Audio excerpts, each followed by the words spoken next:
ನಮಸ್ಕಾರ, ನಾನು ಬೆಂಗಳೂರಿಂದ ಮಾತಾಡ್ತಾ ಇರೋದು. ನಾ ಈ ವಿಡಿಯೋ ಮಾಡಿದ ಉದ್ದೇಶ ಏನು ಅಂತಂದರೆ, ನನ್ನ ಎಕ್ಸ್ಪೀರಿಯನ್ಸ್ನ ಶೇರ್ ಮಾಡೋಣ ಅಂತ. ನಾನು ಫಸ್ಟು ನಾಗರಾಜ್ ಅವ್ರನ್ನ ಕಾಂಟ್ಯಾಕ್ಟ್ ಮಾಡಿದ್ದೆ. ಅದಕ್ಕೆ ನನಗೆ ಕಾಂಟ್ಯಾಕ್ಟ್ ನಂಬರ್ ನನಗೆ ಯೂಟ್ಯೂಬಲ್ಲಿ ಸಿಕ್ಕಿತ್ತು. ಅವ್ರು ಕಾಂಟ್ಯಾಕ್ಟ್ ಮಾಡೋ ಉದ್ದೇಶ ಏನಂದರೆ, ನನಗೆ ಕೆಲವೊಂದಷ್ಟು ಸಮಸ್ಯೆ ಇತ್ತು. ಆ ಸಮಸ್ಯೆಗೆ ನನಗೆ ಪರಿಹಾರ ಬೇಕಿತ್ತು. ಆ ಕೆಲವೊಂದಷ್ಟು ಸಮಸ್ಯೆಗಳೇನು ಅಂದರೆ ಹೆಲ್ತ್ ಇಶ್ಯೂಸು. ಏನೇನು ಹೆಲ್ತ್ ಇಶ್ಯೂಸ್ ಇತ್ತು ಅಂತಂದರೆ, ನನಗೆ ಬ್ರೀತಿಂಗ್ ಪ್ರಾಬ್ಲಮ್ ಬರ್ತಾಯಿತ್ತು, ನನಗೆ ಒಂದ್ಸರಿ ಥ್ರೋಟ್ ಚೋಕ್ ಆದಂಗೆ ಆಗ್ತಾಯಿತ್ತು, ಮತ್ತು ನನಗೆ ಬೆನ್ನು ನೋವು ಬರ್ತಾಯಿತ್ತು, ಮತ್ತು ಇದಕ್ಕಿದ್ದಂಗೆ ತಲೆ ನೋವು ಬರೋದು, ಇದಕ್ಕೆ ತಲೆ ಹಿಡ್ದಂಗೆ ಆಗೋದು, ಮತ್ತು ಬೆನ್ನು ಹಿಡ್ದಂಗೆ ಆಗೋದು, ಕೈಕಾಲಿ ಸೆಳೆತ ಬರೋದು, ಕೈಕಾಲು ನೋವು ಬರೋದು, ತುಂಬ ಡ್ರೈನೆಸ್ ಬರೋದು, ಆ ಥರ ಎಲ್ಲ ತುಂಬ ಆಗ್ತಾಯಿತ್ತು ನನಗೆ. ಅದಕ್ಕೆ ಹೇಳ್ಕೊಡ್ಲಿಕ್ಕಾಗಲ್ಲ ಆ ಸಮಸ್ಯೆಗಳನ್ನ, ಹಾಗಿರ್ತಿತ್ತು. ನಾನು ಡಾಕ್ಟರ್ ಹತ್ರ ಯಾಕೆ ಹೋಗಲಿಲ್ಲ ಅಂತಂದರೆ, ನನಗೆ ಒಂದು ದಿನ ಇದ್ದಿದ್ದ ಸಮಸ್ಯೆ ಇನ್ನೊಂದು ದಿನ ಇರ್ತಾ ಇರಲಿಲ್ಲ. ದಿನಕ್ಕೆ ಬೇರೆ ಬೇರೆ ಬೇರೆ ಸಮಸ್ಯೆಗಳು ಬರ್ತಾಯಿತ್ತು. ಹೀಗಿದ್ದಾಗ ನಾನು ಇದು ನನಗೆ ಅನಿಸಿದ್ದೇನಂತಂದರೆ, ಇದಕ್ಕೆ ಯಾರೋ ಏನೋ ಕೆಟ್ಟ ಕೆಲಸ ಮಾಡಿದ್ದಾರೆ, ಅದಕ್ಕೆ ನನಗೆ ಹೀಗೆ ಪ್ರಾಬ್ಲಮ್ ಆಗ್ತಾಯಿದೆ ಅಂತ ಅನ್ನಿಸ್ತು ನನಗೆ. ನನಗೆ ಅದಕ್ಕೆ ತಕ್ಕಂಗೆ ರೆಡ್ ಹ್ಯಾಂಡಾಗಿ ಎರಡು ಕಡೆಯಿಂದ ಇಬ್ಬರು ಸಿಕ್ಕಾಕ್ಕೊಂಡಿದ್ರು. ನನಗೆ ಗೊತ್ತಾಯ್ತು ನನಗೆ ಅವ್ರು ನನಗೆ ಕೆಟ್ಟ ಕೆಲಸ ಮಾಡ್ತಾ ಇದ್ದಾರೆ ಅಂತ. ಯಾಕೆ ನಾನು ಡೈರೆಕ್ಟಾಗಿ ನೋಡಿದ್ದೆ ನಾನು ಅದನ್ನು. ಸೊ ಇದಕ್ಕೆ ನಂಗೆ ಪರಿಹಾರ ಬೇಕಿತ್ತು. ನಾನು ಅದಕ್ಕೋಸ್ಕರ ನಾನು ನಾಗರಾಜ್ ಅವ್ರ ಹತ್ರ ಹೋದೆ. ನಾಗರಾಜ್ ಅವ್ರ ಹತ್ರ ಹೋದಾಗ ಅವರು ಹೋದ ದಿನ ನನಗೆ 80% ನನಗೆ ರಿಲೀಫ್ ಸಿಕ್ತು. 80% ನನಗೆ ಬಾಡಿಯೆಲ್ಲ ಒಂಥರ ರಿಲೀಸ್ ಆದಂಗೆ ಆಯಿತು. ನನಗೆ ಒಂಥರ ಫುಲ್ ಆರಾಮ್ ಅನ್ನಿಸ್ತು. ನನಗೆ ಏನೇನು ಎಲ್ಲೆಲ್ಲಿ ಸಮಸ್ಯೆಗಳೆಲ್ಲ ಇತ್ತು ಎಲ್ಲ ನನಗೆ ಅದು ಪರಿಹಾರ ಸಿಕ್ದಂಗೆ ಆಯ್ತು ನನಗೆ. ನಾನು ಒಬ್ಬ ಥೆರಪಿಸ್ಟ್. ನಾನು ಥೆರಪಿಸ್ಟ್ ಆದ್ದರಿಂದ ನಾನು ತುಂಬ ಕೀನ್ ಅಬ್ಸರ್ವರು. ನನ್ನ ಬಾಡಿ ಒಳಗೆ ನನಗೆ ಏನೇನು ಆಗ್ತಾ ಇರುತ್ತೆ ಅದೆಲ್ಲ ನಾನು ತುಂಬ ಚೆನ್ನಾಗಿ ತುಂಬ ಅಬ್ಸರ್ವೇಷನ್ಸ್ ಇಟ್ಕೊಂಡಿರ್ತೀನಿ ನಾನು. ಹಾಗಾಗಿ ನಾನು ಹೇಳಬಲ್ಲೆ, ನಾನು 80% ನನಗೆ ಕ್ಯೂರ್ ಆಗಿತ್ತು ನಾಗರಾಜ್ ಅವ್ರನ್ನ ಮೀಟ್ ಮಾಡಿದಾಗ. ಆಮೇಲೆ ಅವ್ರು ಹೇಳಿದ್ರು 2 days ಬಿಟ್ಕೊಂಡು ಬನ್ನಿ, ನಾನು ಪೂಜೆ ಮಾಡಿರ್ತೀನಿ ಅಂತ. 2 days ಬಿಟ್ಕೊಂಡು ಹೋದ್ಮೇಲೆ ಅವ್ರು ಪೂಜೆ ಮಾಡಿದ್ರು. ಅದಕ್ಕೆಲ್ಲ ಪರಿಹಾರ ಮಾಡಿಕೊಟ್ರು. ಅದು ಪರಿಹಾರ ಮಾಡಿಕೊಟ್ಮೇಲೆ 1 ವಾರದಲ್ಲಿ ಒಬ್ರಿಗೆ ಆಲ್ರೆಡಿ ಎಫೆಕ್ಟ್ ಆಯಿತು. ನನಗೇನೇನು ಪ್ರಾಬ್ಲಮ್ ಮಾಡಿದ್ರು ಅವ್ರಿಗೆ ಅದೇ ಥರ ಪ್ರಾಬ್ಲಮ್ ಅನುಭವಿಸೋಂಗೆ ಆಯಿತು. ಅದಾದಮೇಲೆ ಇನ್ನು ತುಂಬ ಪ್ರಾಬ್ಲಮ್ ಮಾಡ್ತಿರೋರು ಒಬ್ಬರಿದ್ರು. ಅವ್ರ ಬಗ್ಗೆ ನಮಗೇನು ಮಾಹಿತಿ ಸಿಕ್ಕಿರಲಿಲ್ಲ ನನಗೆ. ಆದಮೇಲೆ 1 month ಆಗ್ತಿದ್ದಂಗೆ ಅವ್ರಿಗೇ ಫುಲ್ಲು ಪ್ರಾಬ್ಲಮ್ ಆಯಿತು. ನನಗೇನು ಪ್ರಾಬ್ಲಮ್ ಮಾಡಿದ್ರು ಅದೇ ಪ್ರಾಬ್ಲಮ್ಮು ಅವ್ರಿಗೂ ಆಯಿತು. ಮತ್ತು ಅವ್ರಿಗೆ ನನಗೆ ಅವ್ರು ಮೋಸ್ಟ್ಲಿ ಮಾರಣಾಂತಿಕವಾಗಿ ಅವ್ರಿಗೆ ಪ್ರಾಬ್ಲಮ್ ಮಾಡಬೇಕು ಅಂತ ಅಂದ್ಕೊಂಡಿದ್ರು ಅಂತ ಅನ್ಸುತ್ತೆ. ಅವ್ರಿಗೇ ಅದು ಆಯಿತು, ಅದೇ ಶಿಕ್ಷೆ ಆಯಿತು ಅವ್ರಿಗೆ. ಜಸ್ಟ್ ಇದೆಲ್ಲ ನನಗೆ ಏನಂತ ಅನ್ಸುತ್ತೆ, ದೈವ ಸಂಕಲ್ಪ ಅಂತ ಅನ್ಸುತ್ತೆ. ಯಾಕೆಂದರೆ ದೈವ ಇಚ್ಛೆ ಇಲ್ಲದೆ ಏನೂ ಆಗೋದಿಲ್ಲ. ನಾನು ಜಸ್ಟ್ ಪೂಜೆ ಮಾಡಿದ್ದಕ್ಕೆ ನನಗೆ ಇದಕ್ಕೆ ಪ್ರಾಬ್ಲಮ್ ರಿಸಾಲ್ವ್ ಆಯಿತು. ನನಗೆ ಅದು ತುಂಬ ಖುಷಿ ಕೊಡ್ತು. ಮತ್ತು ನನಗೆ ಯಾರ್ಯಾರು ಪ್ರಾಬ್ಲಮ್ ಮಾಡ್ತಿರೋ ಅವರೇ ಅನುಭವಿಸೋಂಗೂ ಆಯಿತು. ಸೊ ಹೀಗಾಗಿದ್ದೆಲ್ಲ ನನಗೆ ತುಂಬ ಇದ್ರ ಮೇಲೆ ನಂಬಿಕೆ ಬಂತು. ನನಗೆ ನಾಗರಾಜ್ ಅವರಿಂದ ನನಗೆ ತುಂಬ ಒಳ್ಳೆಯದಾಗಿದೆ. ಮತ್ತು ಅವರು ತೋರಿಸಿದ ನರಸಿಂಹ ಅವತಾರ ನೆನೆಸ್ಕೊಂಡಾಗ ಯಾವಾಗಲೂ ನನಗೆ ಪಾಸಿಟಿವಿಟಿ ಫೀಲ್ ಆಗುತ್ತೆ. ಹಾಗಾಗಿ ನಾನು ಇದನ್ನ ತುಂಬ ನಂಬ್ತೀನಿ. ಇದರಿಂದ ನನಗೆ ತುಂಬ ಒಳ್ಳೆಯದಾಗಿದೆ ಅಂತ ಹೇಳೋಕ್ಕೆ ನಾನು ಇಷ್ಟಪಡ್ತೀನಿ. ನಮಸ್ಕಾರ.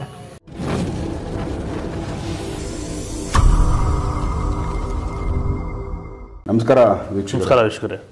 ಸೊ ನಾಗರಾಜ್ ಅವ್ರ ಕಡೆಯಿಂದ ಮತ್ತೊಬ್ಬರು ರಿಸಲ್ಟ್ ಇರೋರು ಮಾತಾಡ್ತಾ ಇರೋದು. ಫಸ್ಟ್ ಅವರನ್ನು ಮಾತಾಡಿಸ್ಕೊಂಡು ಅವ್ರದ್ದೇನು ಸಮಸ್ಯೆ ಇತ್ತು, ಯಾವ ಥರ ನಾಗರಾಜ್ ಅವ್ರ ಕಡೆಯಿಂದ ಪರಿಹಾರ ಪಡೆದವ್ರ ಕೇಳಿಬಿಡೋಣ. ಆಮೇಲೆ ಅವ್ರನ್ನ ಮಾತಾಡಿಸ್ತೀನಿ. ಮೇಡಮ್ ನಮಸ್ಕಾರ. ನಮಸ್ತೆ. ನಾನು ಬೆಂಗಳೂರಿಂದ ಮಾತಾಡ್ತಾ ಇರೋದು. ನಾನು ಫಸ್ಟ್ ನಾಗರಾಜ್ ಅವ್ರದ್ದು ಪ್ರೋಗ್ರಾಮ್ ನಿಮ್ಮ ಯೂಟ್ಯೂಬ್ ಚಾನಲ್ ಅಲ್ಲೇ ನೋಡಿದ್ದು. ಹಂಗಾಗಿ ಅವ್ರದ್ದು ಕಾಂಟ್ಯಾಕ್ಟ್ ನಂಬರ್ ಸಿಕ್ತು. ನಾ ಅವ್ರನ್ನ ಭೇಟಿ ಮಾಡಿದ್ವಿ, ನಾವು ನಮ್ಮ ಫ್ಯಾಮಿಲಿ ಅವರು. ನಾವು ಅವ್ರ ಭೇಟಿ ಮಾಡೋ ಉದ್ದೇಶ ಏನಿತ್ತು ಅಂತಂದ್ರೆ, ನಮ್ಗೆ ಕೆಲವೊಂದು ಸಮಸ್ಯೆ ಇತ್ತು. ಆ ಸಮಸ್ಯೆಗಳು ಹೇಗೆ ಅಂದ್ರೆ, ನಾವು ಡಾಕ್ಟರ್ ಹತ್ರನೂ ಹೋಗ್ಲಿಕ್ಕೆ ಆಗಲ್ಲ ನಾವು ಆ ಸಮಸ್ಯೆಗಳಿಗೆ ಪರಿಹಾರಕ್ಕೆ. ಆ ತರ ಸಮಸ್ಯೆಗಳಿತ್ತು. ಏನಂತಂದ್ರೆ, ನಮ್ಗೆ ತಲೆನೋವು ಬರೋದು, ಹೇಳ್ಕೊಳ್ಲಿಕ್ಕೆ ಗೊತ್ತಾಗಲ್ಲ ಯಾವ ತರ ಅಂತ. ಒಂದ್ಸರಿ ಬಾಡಿಲೆಲ್ಲ ಏನೋ ಹಿಡ್ದಂಗ ಆಗೋದು, ಆತರ ಎಲ್ಲ ಆಗ್ತಾ ಇತ್ತು. ಮತ್ತೆ ಮಕ್ಳಿಗೂ ಅಷ್ಟೊಂದು ಪ್ರೋಗ್ರೆಸ್ ಎಲ್ಲ ಇರ್ಲಿಲ್ಲ. ಏನೋ ವೀಕ್ನೆಸ್, ನಮ್ಗೆ ಎಲ್ಲ ಚೆನ್ನಾಗೇ ಮಾಡ್ತಾ ಇದೀವಿ ಅಂದ್ರೂ ಏನೋ ಒಂಥರ ವೀಕ್ನೆಸ್, ಒಂಥರ ಅಷ್ಟು ಆಕ್ಟಿವ್ನೆಸ್ ಎಲ್ಲ ಇರ್ಲಿಲ್ಲ ನಮ್ಗೆ. ಅದು ಹೇಳ್ಕೊಳ್ಲಿಕ್ಕೆ ಗೊತ್ತಾಗೋದಿಲ್ಲ. ಯಾಕೆಂದ್ರೆ ಒಂದ್ಸರಿ ಇದ್ದಿದ್ ಪ್ರಾಬ್ಲಮ್ ಇನ್ನೊಂದ್ಸರಿ ಇರಲ್ಲ. ಇವತ್ತೇನೋ ತಲೆನೋವು ಬಂತು, ನಾಳೆ ಏನೋ ಕಾಲ್ ನೋವು ಬಂದಿರುತ್ತೆ, ಇನ್ನೊಂದಿನ ಸ್ವಲ್ಪ ಬ್ರೀತಿಂಗ್ ಇಶ್ಯೂಸ್ ಬಂದಿರುತ್ತೆ. ಆತರ ಎಲ್ಲ ಆಗ್ತಾ ಇತ್ತು. ಸೊ ನನಗೆ ಸ್ಟ್ರಾಂಗ್ಲಿ ಡೌಟ್ ಇದ್ದಿದ್ ಏನಂತಂದ್ರೆ, ಇದು ಯಾರ್ದೋ ಕೆಟ್ಟ ಕೆಲಸ ಮಾಡಿದ್ದಾರೆ ಅನ್ನೋದು ಡೌಟೇ ಇದ್ದಿದ್ದು ನಮ್ಗೆ ಅದನ್ನ ರೆಡ್ ಹ್ಯಾಂಡ್ ಆಗು ನೋಡಿದ್ವಿ, ಅದ್ರ ಕೆಲಸಗಳನ್ನ ಮಾಡೋದನ್ನ ನಾವು ನೋಡಿದ್ವಿ. ಹಾಗಾಗಿ ನಮ್ಗೆ ಇನ್ನು ಆ ಡೌಟ್ಗೆ ಕನ್ಫರ್ಮೇಶನ್ ಸಿಕ್ಕಿತ್ತು ನಮ್ಗೆ ಅವ್ರ ಕೆಲ್ಸಗಳು ನಡೆದಿದೆ ಅಂತ. ಸೊ ಹಿಂಗಾಗಿ ನಾವು ಅವ್ರನ್ನ ಭೇಟಿ ಮಾಡಿದ್ವಿ ನಾವು, ಇದಕ್ಕೆ ಪರಿಹಾರ ಸಿಗತ್ತೆ ಅನ್ನೋ ಹೋಪ್ಸ್ ಇಂದ. ಹಾಗೆ ಭೇಟಿ ಮಾಡಿದಾಗ ನಮ್ಗೆ ಅವರು 2 days ಬಿಟ್ಟು ಬನ್ನಿ ಅಂತ ಹೇಳಿದ್ರು. ನಮ್ಗೆ ಅವ್ರು ಭೇಟಿ ಮಾಡಿ ಹೋದಾಗ್ಲೇನೆ ನಮ್ಗೆ ಆಲ್ಮೋಸ್ಟ್ 80% ನಮ್ಗೆ ರಿಸಾಲ್ವ್ ಆದಂಗ ಆಯ್ತು. ನಮ್ಗೆ ಅಂದ್ರೆ ಎಲ್ಲ ರಿಲೀಸ್ ಆಯ್ತು. ನನ್ಗೆನೆ ಗೊತ್ತಾಯ್ತು. ನನ್ಗೆ ನಾನ್ ತುಂಬಾ ಕೀನ್ ಅಬ್ಸರ್ವರ್. ನಾನು ಥೆರಪಿಸ್ಟ್ ಕೂಡ. ಸೊ ಹಾಗಾಗಿ ನನ್ಗೆ ನನ್ ಬಾಡಿಲಿ ಏನಾಗತ್ತೆ ನಾನು ಜಾಸ್ತಿ ಅಬ್ಸರ್ವ್ ಮಾಡ್ತೀನಿ. ನನ್ಗೆ ಗೊತ್ತಾಗತ್ತೆ. ನನ್ಗೆ ಕೀನ್ ಅಬ್ಸರ್ವರ್ ಆದ್ರಿಂದ ಸೊ ನನ್ಗೆ ಏನೇನ್ ಬಾಡಿಲಿ ಹೆಂಗ್ ರಿಲೀಸ್ ಆಯ್ತು, ನನ್ಗೆ ಹೆಂಗೆ ಬಿಡ್ತು, ಹಿಡ್ಕೊಂಡಿರೋದೆಲ್ಲ ಬಿಟ್ಟಂಗಾಗಿದ್ದು, ಮತ್ ತಲೆನೋವಿಲ್ಲ ಹೋದಂಗಾಗಿದ್ದು ಎಲ್ಲ ಆಲ್ಮೋಸ್ಟ್ 80% ರಿಸಾಲ್ವ್ ಆಗೋಯ್ತು. ಅವ್ರು 2 days ಬಿಟ್ಟು ಬನ್ನಿ ಅಂತ ಹೇಳಿದ್ರು. ಅವಾಗ್ಲೇನೆ ರಿಸಾಲ್ವ್ ಆಗೋಗಿತ್ತು. ಅಂದ್ರೂ ನಾವು 2 days ಬಿಟ್ಟು ನಾವೆಲ್ಲ ಫ್ಯಾಮಿಲಿ ಎಲ್ಲ ಹೋದ್ವಿ, ಪೂಜೆ ಕೊಟ್ಟಿದ್ವಿ ನಾವು. ಸೊ ಹಂಗಾಗಿ ಆಮೇಲೂ ನಮ್ಗೆ 100% ರಿಸಾಲ್ವ್ ಆಯ್ತು. ನಮ್ಗೆ ಈಗ ಆತರದೆಲ್ಲ ಇಶ್ಯೂಸ್ ಎಲ್ಲ ಏನು ಇಲ್ಲ. ನಮ್ಗೆ ಆಕ್ಚುಲಿ ನಮ್ಗೆ 3 ಕಡೆಯಿಂದ ನಮ್ಗೆ ಡೌಟ್ ಇತ್ತು, ಯಾರು ಕೆಟ್ಟ ಕೆಲಸ ಮಾಡಿರೋದು. ನೋಡಿದ್ವಿ 2 ಕಡೆಯಿಂದ ಅಂತೂ ರೆಡ್ ಹ್ಯಾಂಡ್ ಆಗಿ ನೋಡಿದ್ವಿ. ನಿಮ್ಗೆ ಯಾರಾದ್ರೂ ವ್ಯಕ್ತಿಗಳ ಮೇಲೆ ಅನುಮಾನ ಇತ್ತಲ್ಲ, ಅದೇ ವ್ಯಕ್ತಿಗಳ ಕಡೆಯಿಂದ ಆಗಿತ್ತಾ ಇದು? ನಮ್ಗೆ 3 ಕಡೆಯಿಂದ ಅನುಮಾನ ಇತ್ತು ಅಂತ ಹೇಳಿದ್ನಲ್ಲ, ಅದ್ರಲ್ಲಿ 1 ಕಡೆಯಿಂದ ನಮ್ಗೆ ಮಾಹಿತಿ ಸಿಕ್ಕಿದೆ ಅವ್ರಿಗೆ ಪ್ರಾಬ್ಲಮ್ ಆಗಿದೆ ಅಂತ.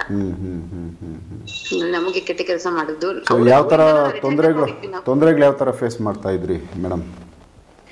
ಅದೇ ಹೇಳಿದ್ನಲ್ಲ, ತಲೆನೋವು ಬರೋದು, ಹೇಳ್ಕೊಳಕ್ಕಾಗಲ್ಲ ಅಷ್ಟು ತಲೆನೋವು, ಹಲ್ ನೋವು ಬಂದ್ಬಿಡೋದು ಇದ್ದಕ್ಕಿದಂಗೆ, ಇಲ್ಲ ಅಲ್ಸರ್ಸ್ ಆಗೋದು, ಬಾಡಿ ಪೇನ್ ಆಗೋದು, ಇಲ್ಲ ಹಿಡ್ಕೊಂಡಂಗ ಆಗೋದು, ತಲೆಯಲ್ಲಿ ಹಿಡ್ಕೊಂಡಾಗೋದು, ಬಾಡಿ ಹಿಡ್ಕೊಂಡಂಗ ಆಗೋದು, ಮತ್ತೆ ಏನೋ ಸುಸ್ತಾಗೋದು, ಮತ್ತೆ ಬ್ರೀತಿಂಗ್ ಇಶ್ಯೂಸ್ ಅದಾಗೋದು, ಆತರ ಎಲ್ಲ ಆಗ್ತಾ ಇತ್ತು. ಮತ್ತೆ ನಮ್ಗೆ ಅದು ಫೀಲ್ ಆಗ್ತಾ ಇತ್ತು. ಮತ್ತೆ ನೋಡಿದವ್ರಿಗೂ ಅಷ್ಟೇ ಗೊತ್ತಾಗತ್ತೆ ಇವ್ರು ವೀಕ್ ಆಗಿದ್ದಾರೆ ಅನ್ನೋದು ಗೊತ್ತಾಗತ್ತೆ. ಆತರ ಫೀಲ್ ಆಗಿತ್ತು, ಆತರ ಗೊತ್ತಾಗ್ತಿತ್ತು. ಈಗ ನಾನೇನೆ ನನ್ ಮಕ್ಳು ನಮ್ ತಾಯಿಯವ್ರನ್ನೆಲ್ಲ ನೋಡಿದಾಗ ವೀಕ್ ಆಗಿದ್ದಾರೆ ಅನ್ನೋದು ಗೊತ್ತಾಗತ್ತೆ ನನ್ಗೆ. ಅದೇ ಬಂದ್ ಹೋದ್ಮೇಲೆ ಇವಾಗ ಗೊತ್ತಾಗತ್ತೆ. ಇವಾಗ ಅವ್ರ ಸ್ಕಿನ್ ಟೆಕ್ಸ್ಚರೇ ಚೇಂಜ್ ಆಗಿದೆ. ಅಂದ್ರೆ ಶೈನಿಂಗ್ ಬಂದಿದೆ, ಮತ್ತೆ ಆ ರಿಂಕಲ್ಸ್ ಎಲ್ಲ ಹೊರಟೋಗಿದೆ. ಈಗ ವೀಕ್ ಆದಾಗ ಹಂಗೆ ತಾನ ಆಗೋದು, ಆಗತ್ತೆ. ಮತ್ತೆ ರಿಂಕಲ್ಸ್ ಎಲ್ಲ ಬಂದಿರತ್ತೆ, ವೀಕ್ ಆಗುತ್ತೆ, ಸಣ್ಣ ಆಗ್ತಾರೆ, ತಿಂದ್ರು ಮೈಗೆ ಹತ್ತಲ್ಲ ಅನ್ನೋ ತರ ಇರ್ತಾರೆ. ಆತರ ಎಲ್ಲ ಇರ್ತಾರಲ್ಲ, ಇವಾಗ ಅದೆಲ್ಲ ಇಲ್ವೇ ಇಲ್ಲ. ಈಗ ಅದೆಲ್ಲ ಕಂಪ್ಲೀಟ್ ಆಗಿ ಹೋಗಿದೆ. ಸೂಪರ್. ಮತ್ತೆ ಬೇರೆ ಇನ್ನೇನು ಚೇಂಜಸ್ ಕಾಣಿಸಿದೆ ಮನೆಯಲ್ಲಿ? ಬೇರೆ ಅಂದ್ರೆ ಇದೇನೆ ಬೇಸಿಕಲಿ ನಮ್ಗೆ ಆರೋಗ್ಯದ್ದೇ ಬೇಸಿಕಲಿ ಇದ್ದಿದ್ದು.